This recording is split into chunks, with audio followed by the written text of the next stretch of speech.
नमस्कार साथियों, स्वागत है आप सबका हमारे चैनल पर। साथियों, एक बहुत ही बड़ा अपडेट निकल कर आया है। साथियों, ये अपडेट सच में आप सबको बहुत ज़्यादा खुश कर देगा। हम सब जानते हैं कि भारत बहुत लंबे समय से फाइटर जेट इंजन बनाने का प्रयास कर रहा है। जब भारत को लगा कि हमारे फाइटर जेट को बनाने में जो जेट इंजन प्रोग्राम है वो डिले कर सकता है, तो भारत ने प्रयास लगाए कि क्यों ना हम दूसरे देशों से इसकी टेक्नोलॉजी या इंजन्स लें। अब इसमें एक बहुत ही बड़ी कमी दूर होने वाली है। भारत को एक नहीं, दो नहीं, मात्र 3 देशों से ये फाइटर जेट इंजन मिलने वाले हैं। तो चलिए इसके बारे में डिटेल में बात करते हैं। तो वीडियो को शुरू करने से पहले चैनल को सब्सक्राइब करिए और बेल आइकन दबाइए। साथियों, हम सब जानते हैं कि भारत का फाइटर जेट प्रोग्राम 2010 के बाद से उसने बहुत ज़्यादा गति पकड़ी।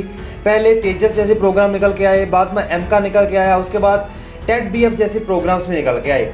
लेकिन जैसा कि हमारे सीडीएस ने कहा था, बिपिन रावत जी ने, कि भारत किसी भी हालत में दूसरे देशों के ऊपर निर्भर रह के हथियारों को खरीदने को लेकर कभी भी महाशक्ति नहीं बन सकता। हमें महाशक्ति बनने के लिए भारत में ही हथियार बनाने होंगे और सब कुछ उसका भारत में बनाना होगा। इसी के चलते हमने अपना सबसे बड़ा एम्बिशियस प्रोजेक्ट फाइटर जेट्स को बनाने की शुरू किया, जिसके चलते तेजस के बाद डबल इंजन 4.5 पीढ़ी के टेट बीएफ जैसे फाइटर जेट और उसके अलावा 5.5वीं पीढ़ी के एमका जैसे प्रोजेक्ट्स के ऊपर बहुत तेजी से काम चल रहा है। लेकिन अगर इन प्रोजेक्ट्स को कोई डिले कर सकता है तो वो है हमारे जेट इंजन्स। और अब इसकी भी कमी को ढूंढ निकाला है और भारत को एक नहीं, दो नहीं, 3 देशों से इंजन्स मिलेंगे। साथियों, ये सबसे बड़ी खबर तो निकल के आई है रोल्स रॉयस से लेकर। हम सब जानते हैं कि रोल्स रॉयस कंपनी बहुत सारे फाइटर जेट इंजन्स बनाती है और कई सारे देशों के फाइटर जेट्स के अंदर इनका इंजन का इस्तेमाल किया जाता है। भारत काफ़ी लंबे समय से इनके साथ नेगोशिएशंस करने लगा था।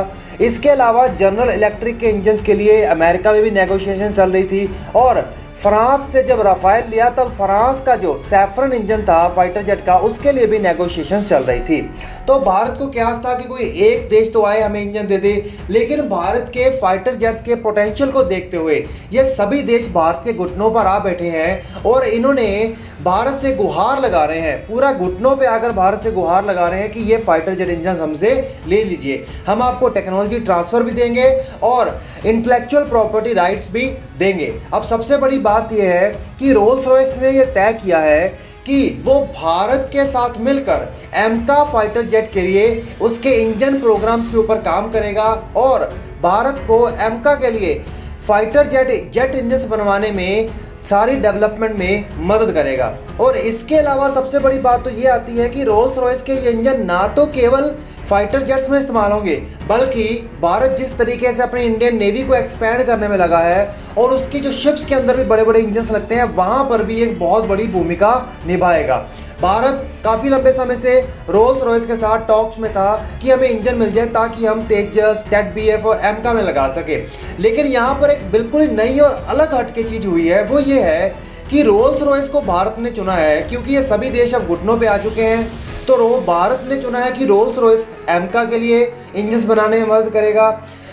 जब भारत ने फ्रांस से राफेल जेट लिए तो उसके कॉन्ट्रैक्ट डील में ऑलरेडी ये साइन था कि फ्रांस भारत को उसका जो साफरान फाइटर जेट इंजन है उसकी टेक्नोलॉजी भी देगा और साथ में आईपीआर राइट्स भी देगा, और ये दोनों कॉन्ट्रैक्ट भी पूरे हो चुके हैं। इसके अलावा हम सब जानते हैं कि तेजस के अंदर जो उसका मार्क 2 वर्जन आने वाला है, जनरल इलेक्ट्रिक के इंजन इस्तेमाल किए गए हैं और पहले जेट्स में भी जनरल इलेक्ट्रिक के इंजन इस्तेमाल किए गए हैं। तो भारत ने अब तीनों इंजन्स को कैटेगराइज कर दिया है अलग अलग फाइटर जेट्स के लिए, अलग अलग रोल प्ले करने के लिए, जिसके चलते जनरल इलेक्ट्रिक के इंजन्स में जो इस्तेमाल करेगा तेजस के लिए किए जाएंगे। जो आपके राफेल के सैफरन इंजन होंगे उसकी टेक्नोलॉजी से ली जाएंगी और उसको भी इस्तेमाल किया जाएगा। और उसके अलावा जो एमका जैसा सबसे एम्बिशियस प्रोजेक्ट है, ये रोल्स रॉयस इसमें बहुत बड़ी भूमिका निभाएगा।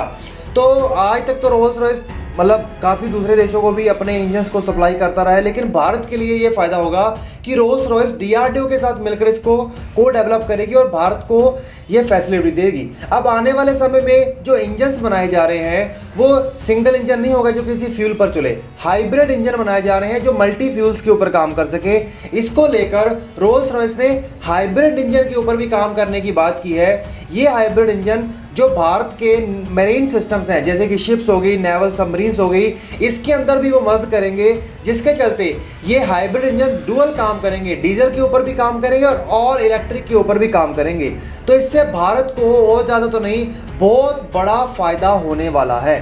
तो सबसे बड़ी बात तो ये आती है, इसका कारण सबसे बड़ा है भारत की कूटनीति। जो कूटनीति अब इतने अच्छे तरीके से डेवलप हो गई कि भारत ने यूके, अमेरिका और फ्रांस के साथ बहुत ही अच्छे तरीके से अपने संबंधों को डेवलप किया है। और जब भारत ने फ्रांस से रफाल खरीदे तो रफाल की पूरी दुनिया में इतनी पब्लिसिटी होगी कि पूरी दुनिया ने उससे खरीदने शुरू कर दिए। तो अब भारत को जब ये इंजन मिल जाएंगे तो भारत को एक बहुत बड़ी जीत मिल जाएगी, क्योंकि भारत इन इंजन को बनाने के अनुभव के साथ हमारे देश का जो खुद का कावेरी इंजन होगा उसको भी डेवलप कर पाएंगे। तो साथियों, आप लोग नीचे कमेंट करके बताइए कि आपको क्या लगता है कि सच में ये एक बहुत ही बेहतरीन स्टेप है कि क्या तीनों इंजन लेने चाहिए, क्या एक इंजन लेने चाहिए, क्या भारत को पूर्ण रूप से कावेरी इंजन प्रोजेक्ट के ऊपर ही काम करना चाहिए। तो चलिए साथियों, इसी के साथ वीडियो को खत्म करते हैं। Friends, bye bye.